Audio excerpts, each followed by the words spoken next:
Hi, welcome to Cultural Connections. I'm Nancy Commandouris, the Cultural Arts Supervisor of the City of Farmington Hills.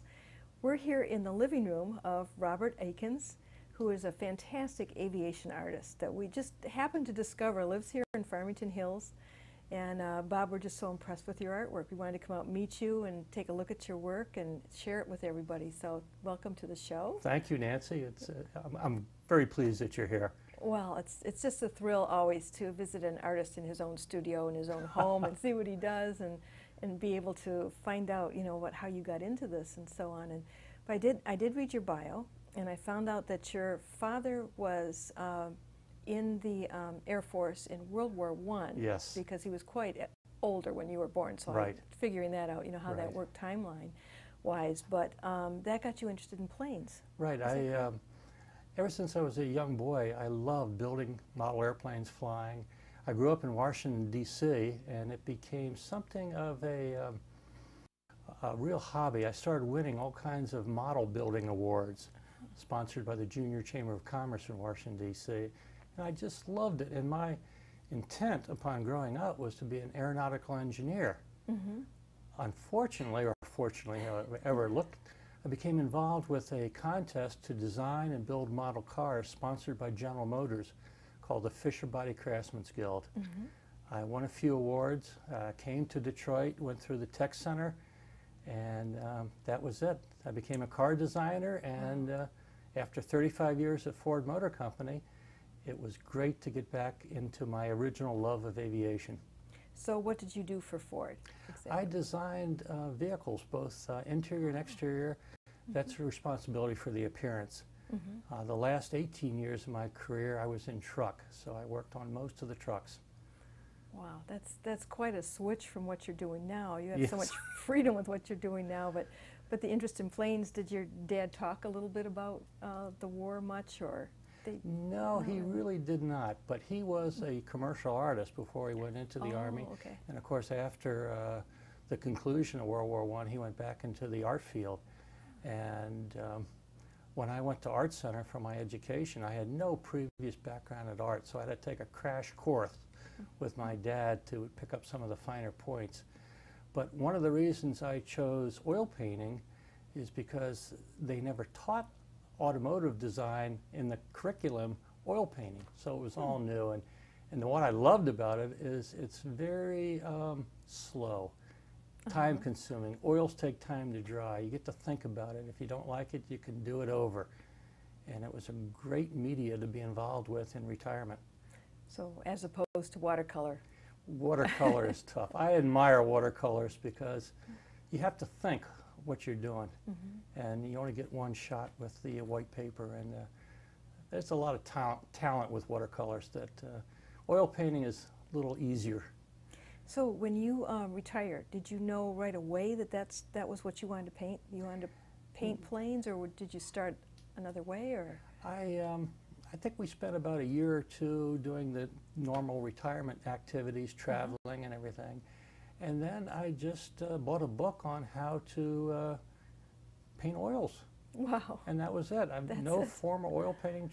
And it's been a process of learning. And I'm still learning. I still make mistakes. But it's been fun.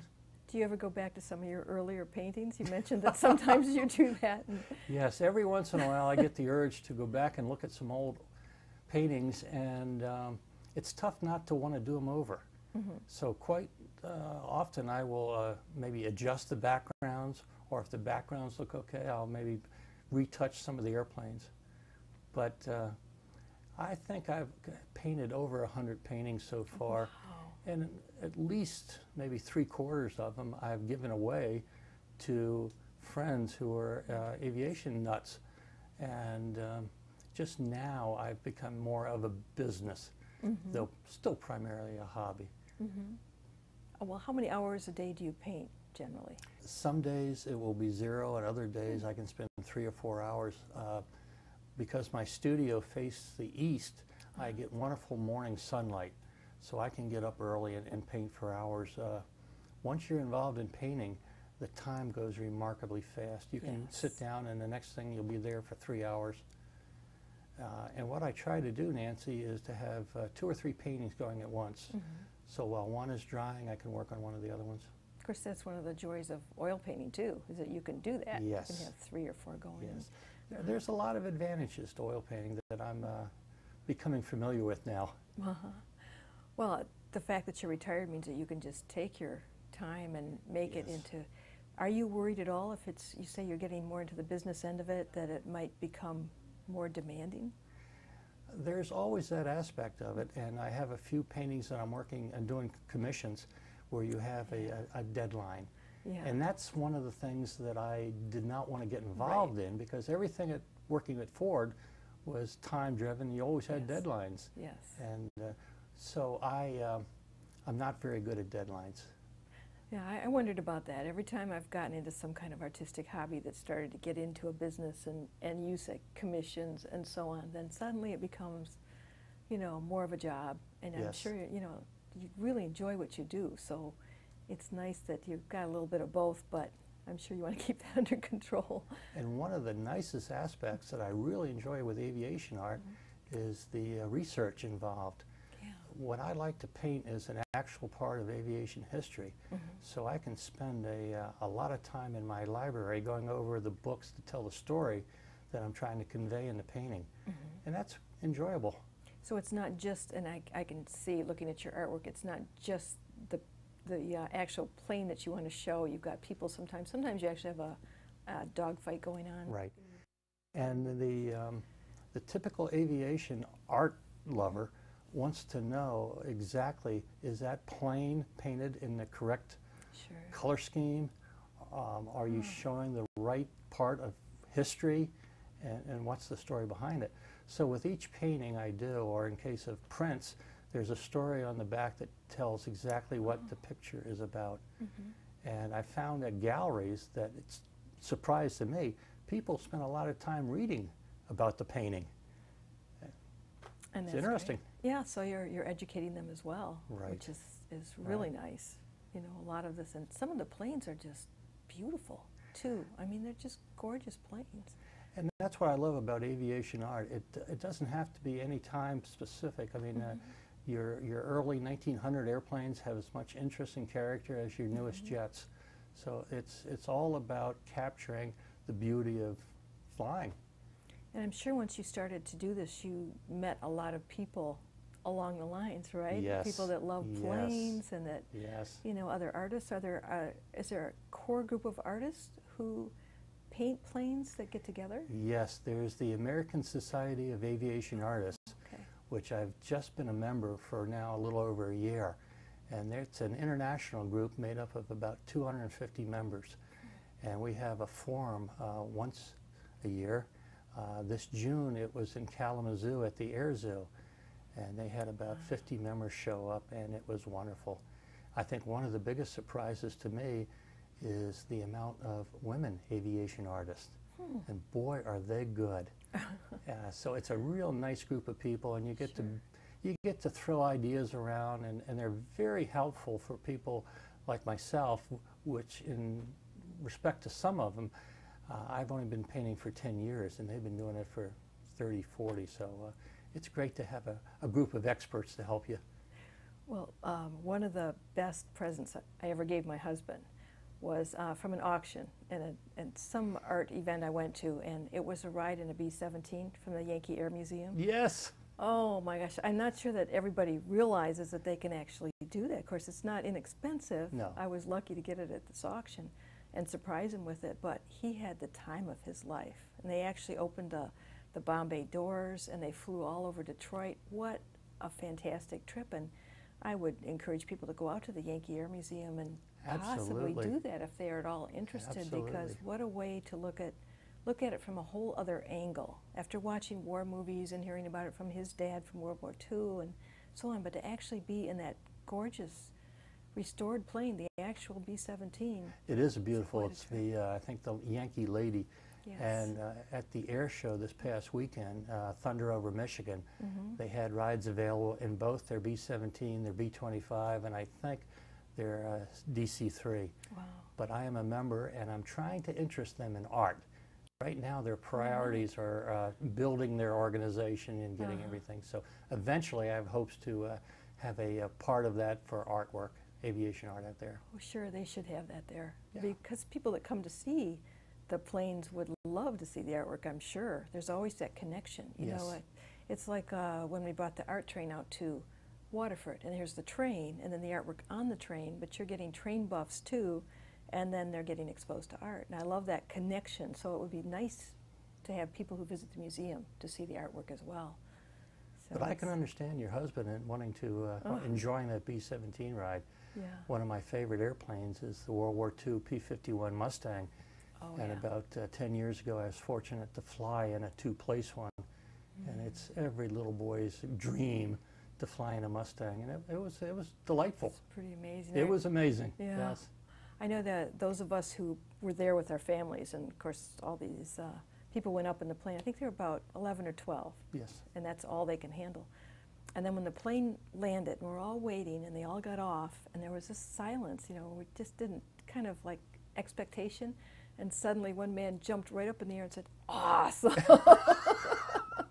and then they all started talking, and they all started telling us all about how cool it was. But he was just, it's almost like it took their words away at first. Yes. Thinking about it, and just that experience was so incredible to them. And gee, what a beautiful plane too. I think it's been in a couple movies as well, hasn't it, that one plane? Well, there's not that many B-17s flying now. I think there's not more than a dozen. And of course, Yes. it's nice to have the Yankee Air Force here where that's available.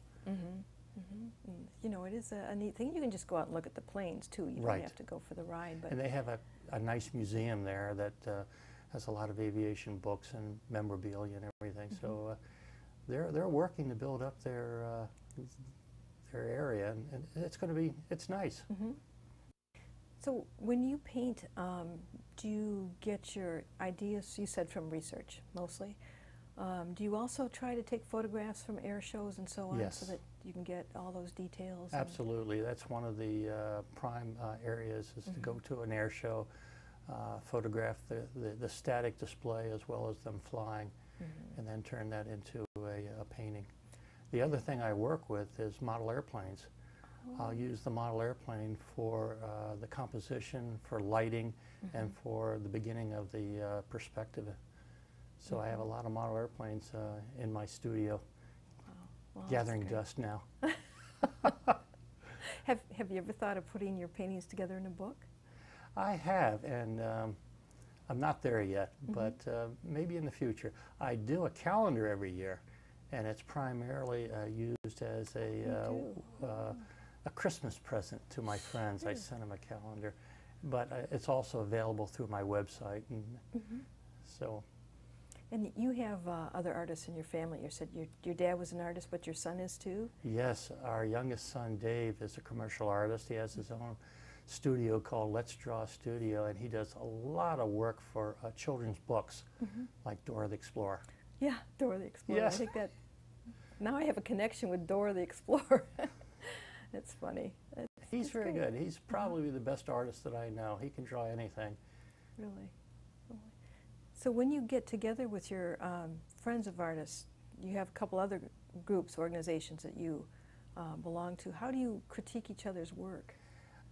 That's interesting because I'm a member now of a small group called Art Circle 6, where there's 6 of us, and possibly a 7th tonight, that I'm the only aviation artist, and we have fine artists. We have a lady who does quilts, but we all share a love of art. And we love to get together once a month and offer constructive criticism, critiques, and I found it extremely helpful for my development as an artist. Again, a lot of help with just basics of oil painting that I wasn't aware of. So it's been quite helpful to me. I would imagine someone who maybe isn't into aviation art brings a whole other perspective for Yes. composition and so on that I would think I would be getting so involved in the actual plane and the depiction of the plane, and to have someone just look at it from a purely artistic point of view is probably very helpful. It is, Yeah. because sometimes you get so close to the subject and you become fixated upon the story that you're trying to tell, and you forget that the main purpose of art is to appease the viewer. I mean, that's what you're trying to do. Sure, so it's great to bounce ideas off other artists, and I've found it very helpful. I think it's great that you can draw somebody in just by the beauty of the painting and then get them interested in the planes. I love that, like I said before, that double-edged attack, sort Yes. of, you know, to make people see things in a different way, too. And you never stop learning. I'm always trying new techniques as far as different types of backgrounds, and it's been a very interesting 10 years. The learning process. I hope it never stops. Oh, that's wonderful. I'm sure being retired that it's added a lot to your enjoyment of retirement. Yeah, I think one of the prime things for anyone that's looking at retirement is to find an activity that you enjoy and that gives your day some purpose and kind of stretches your imagination and your ability. So everything is a challenge, and as I said, it represents a learning experience. Well, also I wanted to ask you too, did you ever paint your father's plane? If he was... Yes, you know? I have gathered some information from his World War I exploits. One of the things that his airplane did was crash in no man's land in France. Oh my goodness. And that was one of the few things he told me, and I was able to try to capture that in a painting. I was also able to find a portrait of him from World War I and to paint a portrait, which painting portraits is very hard, especially for automotive designers that don't have that type of art background. So that was my one and only portrait, and I think I'll stop at that. Well, I'm sure there's so many different methods, different types. Some people think if you can paint one thing, you can paint something else. That's and that's not true. Not true at all. That's not true. And you know, what always amazes me is some artists who are fantastic artists, but can't hang an exhibit. You know, and other people can hang an exhibit and, you know, couldn't paint a picture to save their lives, but the exhibit looks spectacular when they're done because they know how all that works. But so there's so many different ways of looking at things that, you know, so many different types of art, you know, and so on. Different abilities, I guess I should say. But yeah, I love the color in your planes and how you... Thank you. Yeah, and you just make them glow. Thank you. They kind of have personalities too. I've tried painting landscapes. My wife and I visited Maine a couple years ago, and I did a landscape, and something was missing, so I had to add an airplane to it. It's just, I couldn't resist it. So I ruined a perfectly good landscape by this little seaplane in the background. Oh, it sure wasn't ruined, but, you know. Well, you start looking at things a certain way, you know. But I have painted floral arrangements and landscapes for my daughter-in-law, who is a psychologist, for her office. But it's work. It's not the same enjoyment I get out of doing aviation art. How do you, and I think the answer is pretty obvious, but can you describe what art does for you when you're painting, how it makes you feel? It's a real sense of accomplishment to finish it, to step back. It's awful hard sometimes to know when to stop, but when you do and step back, you feel like you've accomplished something. And the whole thing is about enjoyment. And it's very gratifying to have your aviation art friends to receive an award for doing something like that. Sure. This award at the Kalamazoo Air Museum, sponsored by Aviation Week, was a total surprise. I was just overwhelmed that I was able to win an award, and it was very gratifying. Well, do you have a favorite painting, a favorite plane that you... Have you painted planes more than once? Let me ask you that. The same plane? Yes, I have. I've done a lot of Mustangs, and there's a few planes I've painted once. One of my favorite paintings is the one that's right behind me, the Waco, and it was at an air show outside of Columbus a couple years ago, and just being the bright red biplane, it just struck me as beautiful. So I painted it from a photograph I took, and it's been one of my favorites. It was also one of the ones that won an award from Aviation Week magazine. That's a gorgeous painting. Thank you. Just absolutely gorgeous. And of course the original is still at the Kalamazoo Air Museum. So what we have behind me is a print. Well, I wanted to ask you too, do you do modern aircraft like this, you know, since World War II, stealth bombers, things like that? Yes, I have painted quite a few of the recent ones. One of the commissions I'm working on now is a first for me. It's an airliner. And I'm not not done any commercial airliners before, and it's going to be fun. It's for a friend whose father flew them in the 1960s. Oh, so it's... And I love painting for people that have flown them. We have a neighbor here that flew P-47 Thunderbolts in the Pacific in World War II. Wow. So I did a painting for him. And to see the look on their faces when you present them with a painting is just, it's just wonderful. Wow, it has such meaning to them. That's just... It does. Incredible. And you can't put a price to it. It's just great to do it for them. There's so few World War II vets that are still with us that when you find one and you can make them happy, it's just wonderful. Well, I noticed too that your paintings are all different sizes. Do you prefer working smaller, larger? Does it? Because of the size of my studio, I'm kind of limited on how big I can paint them. But generally around 24 by 36, 18 by 24, that's about as big as I get. Well, one thing I really think is great is that you took this on later in life, and you're so good at it. I mean, I know you had an art background still, but still, to just suddenly turn around and start painting something new, I mean, that's a great message to people that once they retire, they can still take on something brand new and really become accomplished at it. And really, Nancy, it's like any other form of endeavor. You start small and you pick something you like and try to emulate it, copy it, and you learn and you start getting better. And you just keep at it. There's no substitute for just doing it. A lot of painting. And the earlier ones you give away or throw away. Or redo later. Or redo, yes. Yeah, well, you don't get discouraged. That's a good thing. That's another good thing. You can't get discouraged. Yeah. Yeah. Okay, I'm ready now someday to go back to painting. It's been so long, I keep thinking, I don't know, you know, but it's great. And just to have this knowledge of the planes, I think, was a starting point for you, you know, and it's kind of nice, you know, that you've got to have the details and so on, so that kind of keeps you going with the other part, and then composition and colors and so on. It's just something you learn along the way.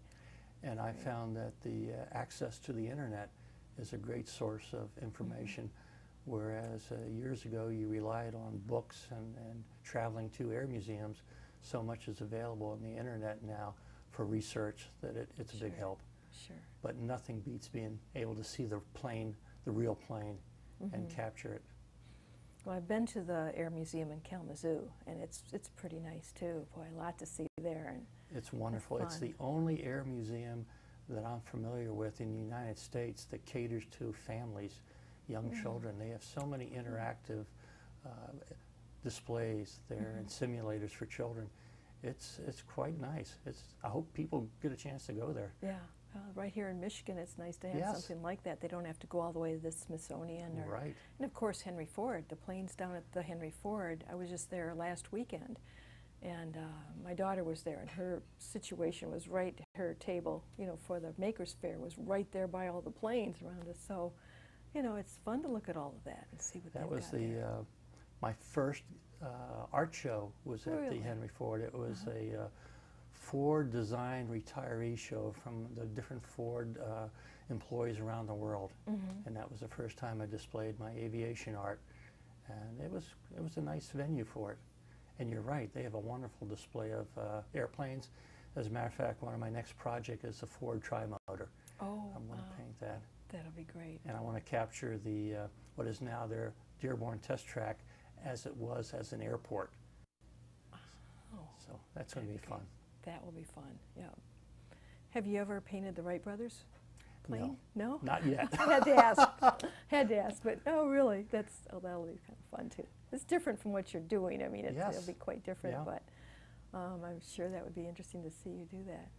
I've painted a lot of the what is referred to as the golden age of aviation, which is in the 1925 to prior to World War II. And those planes were just gorgeous, being very colorful and very interested. A lot of triplanes. As a matter of fact, the Waco behind me is a product of that 1935 era, and that's been fun. I know a lot of the warplanes had they were personalized for the groups that flew them, right? Yes. Yes, nose art it's referred to, and the interesting is it's back in vogue again. Oh, really? So you'll see, as an example, B-52 bombers with nose art. But what goes around comes around. It's all back. Really? I'm surprised they let them do that. Well, there for a while they did not. But I think it started with Desert Storm, and they started decorating them. I have a friend whose mother's name was Rose, and her dad was a pilot in World War II, and his plane was the Wild Irish Rose, and that was painted on the side. I thought, oh, that is so romantic. You know, it's nice that he wanted to take that with him. Yes. And that they could do that. I'm sure it made them feel a lot more attached. And it seems like every squadron had an artist, whether it was part of the ground crew or even a pilot. Really? And I believe they bartered. So you'd get a case of beer for a piece of nose art on the plane. It was always some give and take. But I don't think the artist in the squadron ever lacked for things to drink and do. I remember from watching Memphis Belle. Yes. You know, all the different planes and all the different names on the side, and I just thought, wow, that was really, that little bit of humanity on that piece of war, you know, was an interesting connection. I believe the National Air Force Museum in Dayton has a whole display of nose art. And there's books of just nose art. It's very interesting phenomena, and it was primarily American. Really? Yes. Yes. That's interesting too. And you know, that's another amazing museum down there too, isn't it? The It's Dayton beautiful, Museum. and it's always expanding. So there's always something new. Yeah, they have air shows, I know, and it's quite a place to go. I've been down there too a couple times, and real impressive. And last year, the American Association of Aviation Artists had their forum in the Pensacola, which is the National Naval Museum, Air Museum. And that's a beautiful museum for anybody that's traveling to Florida. It's in Pensacola. So there's not too many of these planes that are still in the air, though, are there? Just handfuls? A lot of them have been refurbished and are flying now, and they're referred to as warbirds. And it obviously is a hobby of wealthy individuals because it takes a lot to restore them and fly them. In Michigan, we have Jack Roush, who is very famous both as in the automotive business as well as NASCAR racing. I believe he owns quite a few P-51 Mustangs, and I believe at least one or two of them were out this weekend at the Willow Run Thunder over Michigan Air Show. So does he fly them himself? Yes. Does he? Wow. Yes. Wow. Yeah. Interesting. Huh. Well, Bob, if someone wanted to get some of your art, I know you have a website. What is your website? It's AikinsAviationArt.com. Okay. And I have probably 40 or 50 prints available right now. Oh, you do? Okay. Okay, and you do commissions? I do commissions. Sometimes? Right. Yep. Right. That's great. Well, it's been fascinating talking with you. Thank you, I really Nancy. appreciate it, and love looking at your artwork, and having such talent right here in Farmington Hills is always a thrill. So, thanks so much for being with us today. My pleasure. Thank Inviting you. us over, and thanks to all of you for joining us on Cultural Connection.